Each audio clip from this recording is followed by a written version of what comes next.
Welcome back to another episode. Today we're tackling ruby slippers.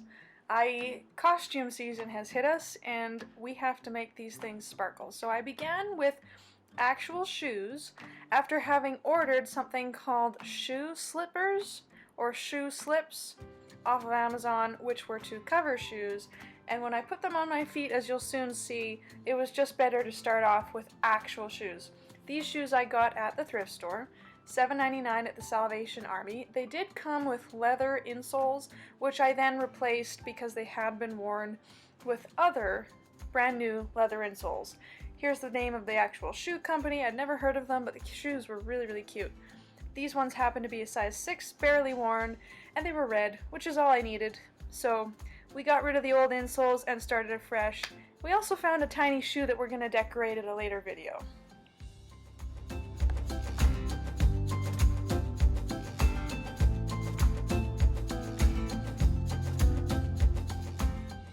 So step 1, sanitizing during a pandemic season. I started with a cleaning agent as well as a soap. Very mild, both of them. However, the hotel does happen to sometimes strip some fabrics of excess dye, thus cleaning them further. So that's how I know to trust it. I use it on different things that I wash at home, not just my thrifted projects. So I washed the shoes. I actually stuck them in the soap cleaning mixture. So looking here, this is what the original shoe slippers or slips or covers, whatever you call them, looked like. Moderately shoe-shaped, but not as good as the actual thing. The bottoms of the slippers were also cut out, so it was just meant to be a slip cover for shoes.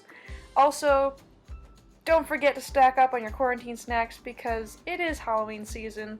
But are we trick-or-treating? No. Are we treating ourselves? Yes. Here we go with some shoes.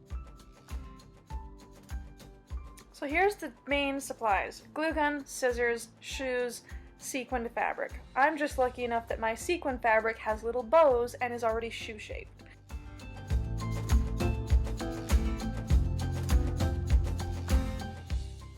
So I've sped up the footage for your advantage because otherwise it's just a really long clip of me going along doing my thing.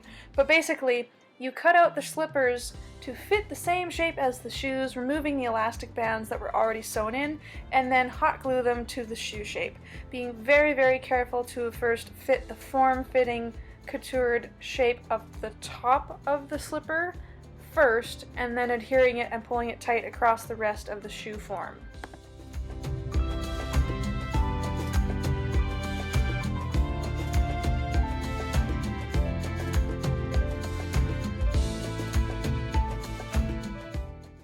So here you can see one shoe done, one shoe left to go. And of course the back, we've removed the elastic, so I just made sure to glue or tack it down so that it still fit tightly around the edge of the shoe so that nothing rubbed, nothing stuck out. It also made the shoe slightly smaller, which is okay because at the end of the video you will see that there was also socks to be worn with this set of shoes. So starting with the second shoe, covering the entire top of the tongue of the toes with the original slipper shape, tacking it down at each corner so that it can't possibly move in case of wear while walking, and then gluing the edges down, matching the same shape of the shoe as we go.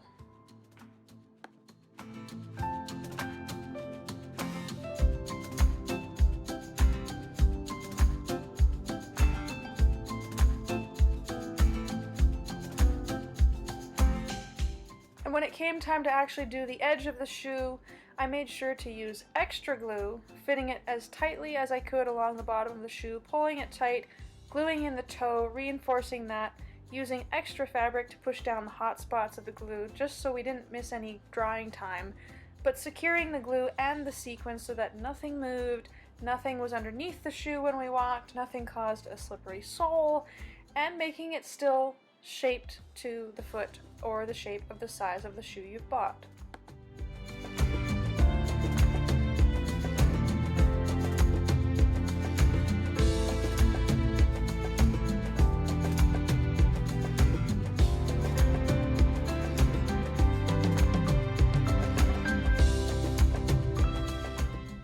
When it comes time to do the heel, I did use extra glue on both shoes, just finishing the raw edges and pulling them into the glue so that nothing frayed.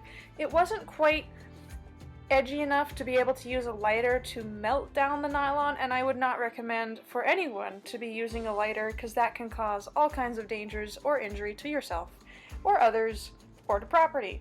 So instead I used the hot glue gun just to make sure I could finish my seam allowances the entire way around the shoe sole, inside and outside of the arch, making sure that the bow was tagged down. I added a little bit of glue under both edges of the bow so that it would flare in the proper shape and position that I wanted it in.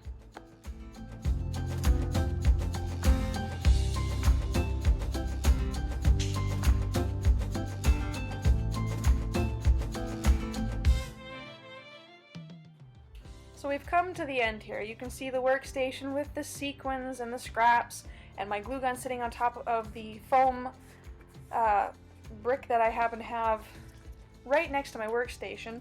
I did do this on a wooden floor, which is awesome because it was very easy to clean up afterwards. You can see both soles, both shoes are finished, little sequins everywhere. The leather insoles I purchased separately and then cut them to the shape of the shoes and inserted them in a later photo. So I took my shoes, I also added some white socks to make it more like Dorothy's costume. Here you can see they are. If you'd like to follow or subscribe, Sewn for Sport on both Instagram and YouTube. Here's the finished shoe, and ta-da! Here we go to Canada Post to ship them out. Canada Post has supported so many of my projects as far as shipping them on time. And in case you were wondering how that one little project turned out, here it is, arrived to its recipient. Ta-da! Thanks for watching.